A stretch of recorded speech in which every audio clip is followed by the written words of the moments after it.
friends, Namaste. In this lecture, we will be discussing the basics of psychoanalysis. Psychoanalysis is a theory that has been given by Sigmund Freud. So today, we'll talk about the structure of personality, the kinds of anxieties that individuals experience according to Freud, and the various defense mechanisms that the ego uses. So we'll come to discuss all these things in greater detail, one by one. But before that, I'd like to start with a story. This is the story of a horse rider, his horse, and the rider's coach. The horse rider's horse was a difficult horse. Why was it difficult? Because it was difficult to tame, and the horse rider had a lot of difficulty in getting the horse to obey him. When the horse rider wanted to go right, it would dash in the other direction. Meanwhile, the rider's coach would continuously be giving the rider commands on how to ride better, what to do, what not to do, the best posture to ride in, and always try to guide the rider so that he or she becomes the best horse rider in the world and gets a lot of accolades and appreciation from everybody. This is the story of all our lives. The horse represents one aspect of the psyche that was given by Sigmund Freud, the id. The horse rider represents another aspect of the psyche called the ego, and the coach represents the third part of the psyche, which is the superego. Before we delve into these three components of personality, I would like you all to see this diagram of the psyche that has been explained by Freud. So in this diagram, you see that apart from the components of the psyche, that is the id, ego, and superego, there are also different levels of consciousness. So a psyche is made up of unconscious material, conscious material, and preconscious material. Freud likened psyche to an iceberg. So if you think about an iceberg, you would find that in iceberg, most part of the iceberg is submerged underwater. So according to Freud, humans are aware of only the tip of the conscious components of the psyche, that is the tip of the iceberg, while a much larger chunk of the psyche remains hidden underneath the surface and is unconscious. He also added a separate category of preconscious, which is between the conscious and the unconscious, and this is the part of the psyche which is just below the surface and can be accessed through conscious mind using memory, reflection, introspection, etc. The unconscious is made up of repressed desires, according to Freud, sexual and aggressive desires, painful memories, traumatic events, undesirable thoughts and ideas, fears, and things that are not very pleasant. And that forms the major part of our psyche. Now coming back to the three components of personality that we just talked about, the horse rider, and the coach, that is the id, the ego, and the superego. So let's talk about the id first. Id is the unconscious part of the personality. So if you look at the diagram, the iceberg diagram, you would find that the id, the most part of the id is below the surface of the water. So it is unconscious part of personality, and it is made up of instincts. It is that part of the personality with which we are born. So that means, according to Freud, a child who is born is just id, pure instincts and desires. Id includes biological desires and instincts and contains two of the most basic urges of human beings, aggression and sex. Going back to our evolution, it becomes obvious why these two would be the most basic impulses. As the human being only needed to think of surviving and procreating, during that time, we have all inherited these traits from our predecessors. Aggression was called the death instinct, that is thanatos, by Freud, and the sex was labeled the life instinct, that is eros. So as I said, an infant is pure id, and therefore the infant wants immediate gratification of hunger, thirst, need to be held in the arms of the mother without any delay, for which if it is not fulfilled, the infant starts to cry. So that means the id wants to fulfill all its desires and act on all the basic instincts. Id is impulsive. Id is instinctual. It wants the individual to act impulsively and take whatever she desires without caring for anybody else. The id does not care for the complicated cognitive processes that humans have developed, like regulation, empathy, feelings of community, thinking about others, what impact the behavior would have on others, all these things. Whenever we fail to let the id express itself, we experience longing and intrusive thoughts, or we often engage in fantasies. Thoughts which occur when we are at work or immersed in something else and disrupt our attention. Daydreaming is a very good example of how the id tries to fulfill its desires. What principle does it function on? The question is, what principle does id function on? And the id functions on the principle of pleasure principle. What is pleasure? Which means that it always wants to do anything that would provide the person with momentary pleasure. It wants instant gratification, which means it cannot delay the gratification. It is always seeking the pleasure. It is completely unconscious and it is completely irrational. So without any botheration about others, environment, society, culture, norms, the id wants the satisfaction of its desires.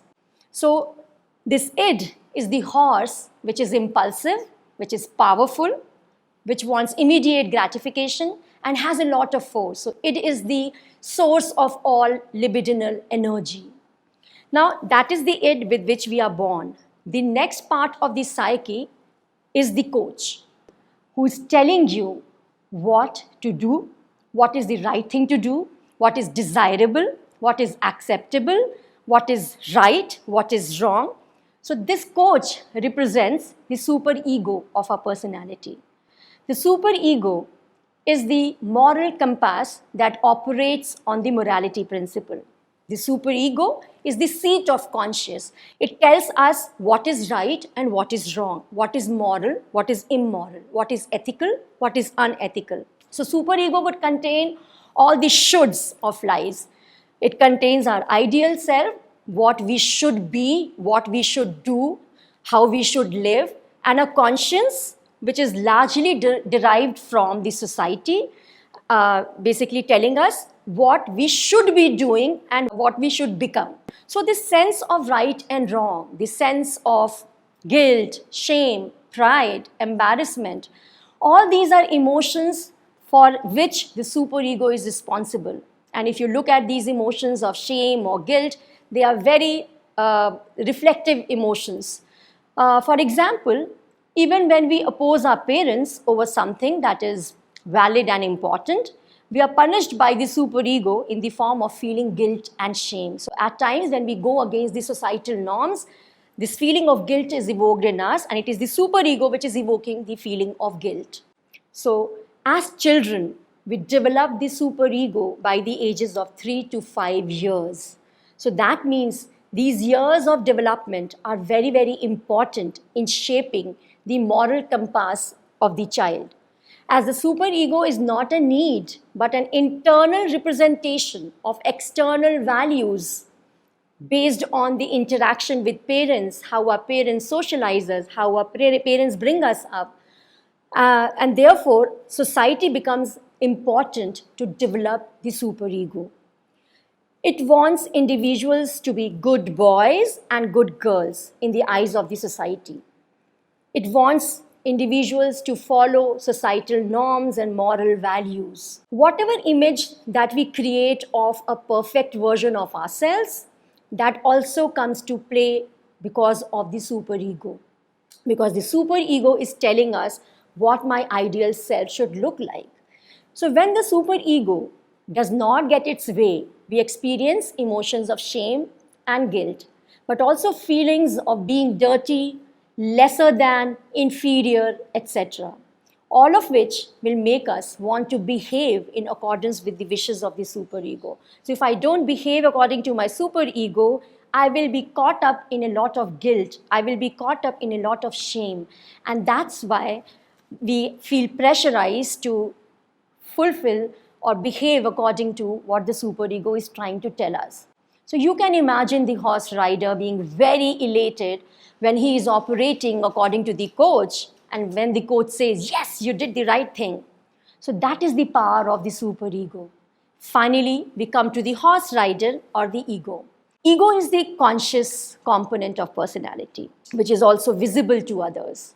The ego is called the manager. The ego is called the executive of personality. This is because the ego is balancing between the id and the superego. So it operates in the real world within an objective reality. Its function is to sustain a person on the basis of this reality, as opposed to surviving on instincts and impulses that the id does, or surviving on ideals that the superego does. So ego is something which is rooted in the objective reality. The ego serves as a middleman between the id's desires and the superego's demands to channel a personality that balances the extremes and tries to achieve pleasure and resist pain. This makes ego the decision-making component of the personality. So you remember we said that id is irrational, but ego is rational. So since ego is the decision-making component of the personality, the strength of a person's ego determines their mental health. Ego is that part of the personality that tames the id and avoids pain while keeping social demands in mind. If the ego becomes weak, the personality can become extremely impulsive or extremely fearful of society. In this way, a healthy ego is a marker of good mental health. So what does the ego want? The ego aims to provide a compromise between the outer two extremes of the personality, the id and the superego. Two things can be noted about Freud's concept of ego. One, both the id and the ego seek pleasure, though in separate ways. And second, the id is stronger in might as compared to the ego. So the horse is stronger than the horse rider. Freud believed that the ego seeks pleasure and avoids pain. So does id. But as opposed to the id, which wants pleasure without regard to the society's rules, the ego tries to look for ways to obtain pleasure through socially sanctioned ways. Also, unlike the id, the ego uses all higher order thinking methods to obtain its goal and calculate the best way to attain pleasure. Therefore, the ego is something which is functioning on the basis of the reality principle. Let us imagine a situation. The id says, for example, I want to have pizza. The id wants the pizza right here, right now. The id can't do anything about this desire as the id is not in touch with reality. Remember, it is unconscious, irrational, it's not in touch with reality. So it is only through the ego which can actually do something about getting the pizza in real life. The ego is the rational faculty that we have. So with its rational faculty, it can think, plan, decide about whether or not to get the pizza. Meanwhile, the superego may say, oh my God, what are you doing? You are already obese. You shouldn't have this pizza. It is wrong. You are hiding from your parents. It's a sin. The superego would pressurize the ego to not order the pizza. Caught amidst these two conflicting forces, one which is wanting to have pizza and the superego which is saying it's wrong for you, the ego emerges as a negotiator which tries to balance the desires of the id to have the pizza and the demands and expectations of the superego. This is why when we talk about therapy from the perspective of psychoanalysis, we talk about strengthening the ego. When the id is strong, the person is very impulsive. When the superego is strong, the person is quite morally rigid. It must also be noted that it isn't just the ego, but also the reality itself with which the ego has to interact. The id and the superego that put pressure on the ego are not the only components that are putting pressure on the ego has to deal with the reality. The ego has to deal with the environment as well. For example, when we talked about the pizza, no matter how much you want to have the pizza, you're craving for the pizza, if you're seated in a classroom, the reality will make it impossible to gratify the desire immediately. So that means the ego will have to negotiate between not just the two parts of our psyche, that is the id and the superego, but also the reality. So whether the situation is conducive for me to satisfy my desire or not. Now, the ego, which is balancing, navigating through the circumstances of life, and is a very important component of personality in the entire theory of psychoanalysis. Now, this brings us to the experience of intra-psychic conflicts. So, you must have now got the image of how the ego is conflicted and why the ego is conflicted, because of the demands of the id and the demands of the superego. These two pull us in two separate directions. So one is saying, I want to have sex. The other is saying, it's a taboo, you can't have it, a sin, right? So you're caught up between those two different directions, and these are termed as intrapsychic conflicts. But these intrapsychic conflicts are not as simple as they sound, because it is not just that the id has one single desire or the superego has just one particular standard or demand. It has multiple desires, and so the superego also has many standards and rules and demands to follow. These contribute to the feeling of being divided or being in conflict. The ego, as a result, is conflicted. Now, because of this, the ego would feel anxious, and because of so many demands, the push and the pull forces from the environment, the id and the superego, the ego experiences or undergoes a lot of anxiety.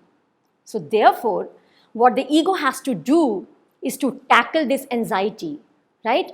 And so it unconsciously starts to make use of defense mechanisms. Freud has labeled 3 different types of anxieties. The first one is called neurotic anxiety, and this neurotic anxiety comes from id. This kind of anxiety manifests when individuals are very impulsive or they have certain compulsions of actions. You have to do this, you want to behave in a certain manner, and you don't feel that you have any choice in that. For example, having an urge to smoke or other addictive behaviors, and then there is no thought behind this. Then in such a situation, the ego will try to negotiate in terms of the reality with the id, like, oh, my parents are around and you can't smoke at this moment. Oh, there's a warning sign on the pack that smoking is injurious to health and therefore you should not have it. But if in such a situation, the id is not listened to, it will pressure the ego, and the ego would then experience or start to feel neurotic anxiety. So when the ego feels overwhelmed because of the id, it is termed as neurotic anxiety.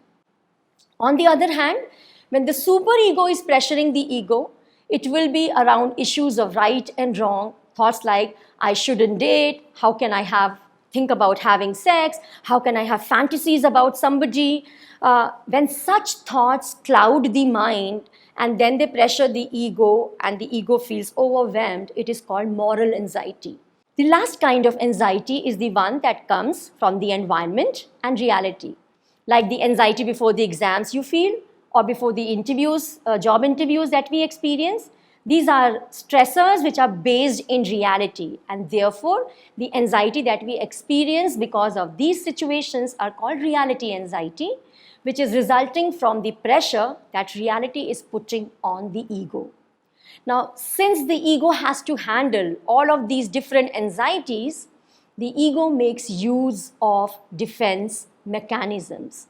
So why does the ego make use of defense mechanism? It is because it is experiencing a lot of anxiety, and nobody wants to be in an anxious state all the time. We want to reduce our anxiety. For that, the ego will make use of defense mechanisms to defend the ego in the moment of crisis. Now, This is an important task, but individuals need to face their difficult circumstances one day or the other. So while defense mechanisms are helpful in the short term, they are harmful in the long term as they are denial and distortions of reality.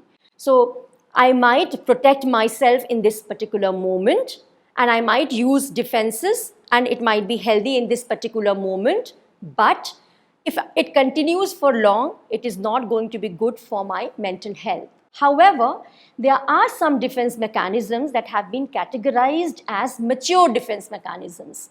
And they are called mature defense mechanisms because they are considered even good for individuals. Examples of such mature defense mechanisms include making use of humor and sublimation. We'll come to understand these defense mechanisms now.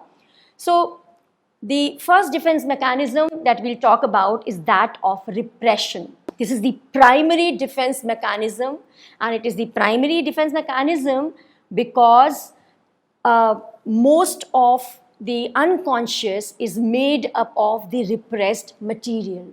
This is the defense mechanism where the ego is unconsciously pushing the painful, traumatic, troubling, or threatening thoughts, experience, events, memories into the unconscious. A lot of survivors of childhood abuse, domestic abuse, sexual abuse tend to forget the details of the abuse. Now, this is not a very conscious forgetting that is done.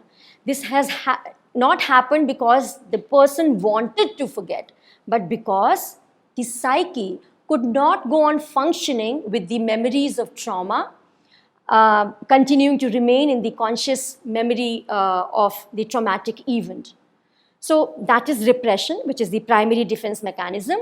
Another defense mechanism is regression. And I've chosen to talk about regression right after repression because many a time students get confused between repression and regression. Now, regression is a defense mechanism that usually manifests during challenging times. So during stressful times, during times of crisis, we go back to behaving in ways as we did as a child. For instance, reverting to thumb sucking, lying in a fetal position while sleeping, wanting to be hugged by somebody, wanting to eat a lot like we did when we were little. The third defense mechanism is suppression. Now, unlike the two defense mechanisms of repression and regression, which are unconscious, suppression is a conscious defense mechanism, which means that I'm consciously trying to push the experiences into the unconscious. Many a times we don't want to remember a traumatic event. We consciously try to not remember it. For example, if a student has been scolded in the class in front of all the classmates, the person might not really want to remember that event and want to forget that event. So the fourth defense mechanism is that of displacement. And this is something which again is very common. We very commonly use displacement when we are upset with somebody, like a boss or like a friend or like a parents, and we express that frustration or threatening emotion with a non-threatening object like a father who is angry because of the boss might actually express his anger on the child or on the spouse. Or when we are upset, when we are frustrated, we would bang the door because the door obviously is not going to say anything to us. The next defense mechanism is that of denial. Now, again, it's a very important defense mechanism, and it is something which is also referred to by other theories of counseling as well. Now, overwhelming situations are blocked by the ego from awareness, right? For example, believing that COVID-19 is a hoax or showing unwillingness to take vaccination for it. Many a times when something bad happens to us, we would say, no, nothing happened, nothing really happened.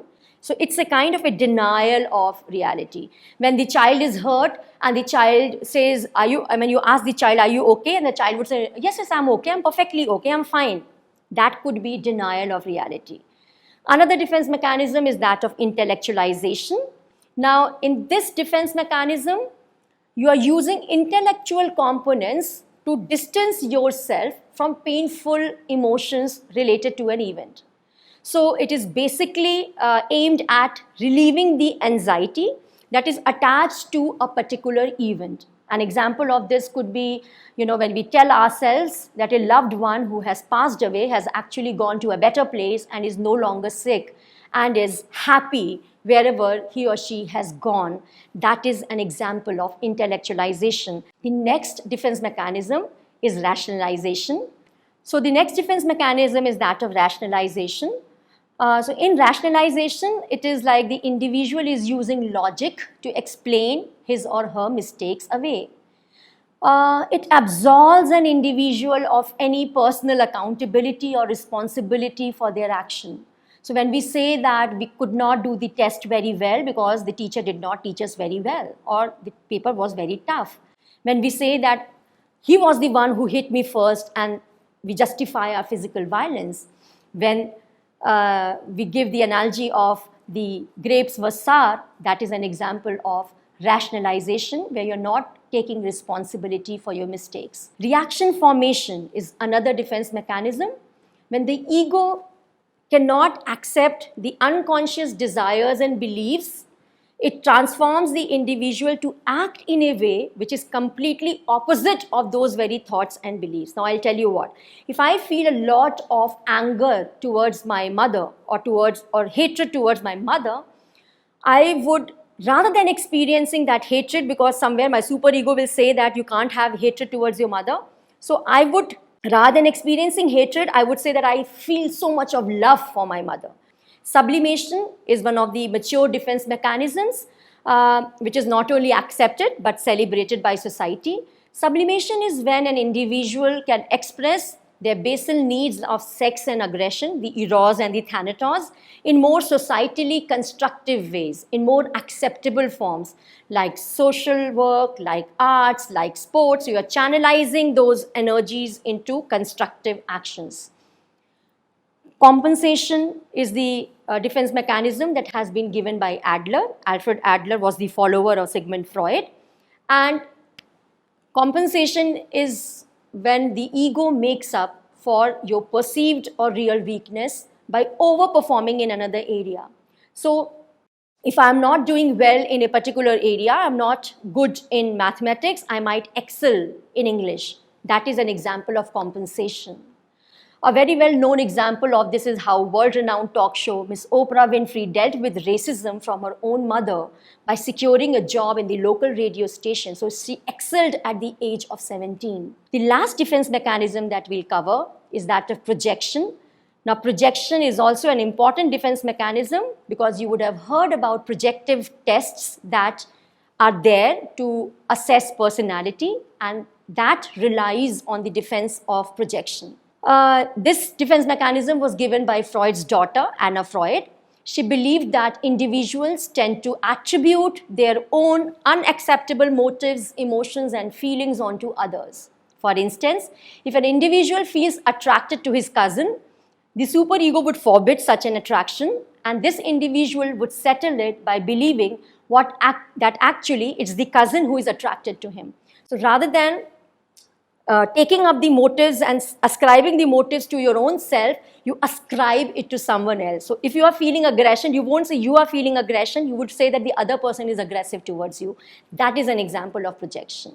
So in today's discussion, we talked about the structure of personality as given by Sigmund Freud, the tripartite theory of personality, which says that personality comprises of id, ego, and superego.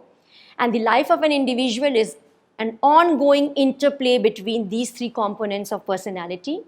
The ego is the negotiator between its desires and the superego's demands, due to which it experiences anxiety. And the anxiety is kept at bay with the use of certain defense mechanisms that we just discussed. The goal of therapy is to help the individual become aware of these defenses, and this we'll study later. I hope you enjoyed today's video. Thank you very much.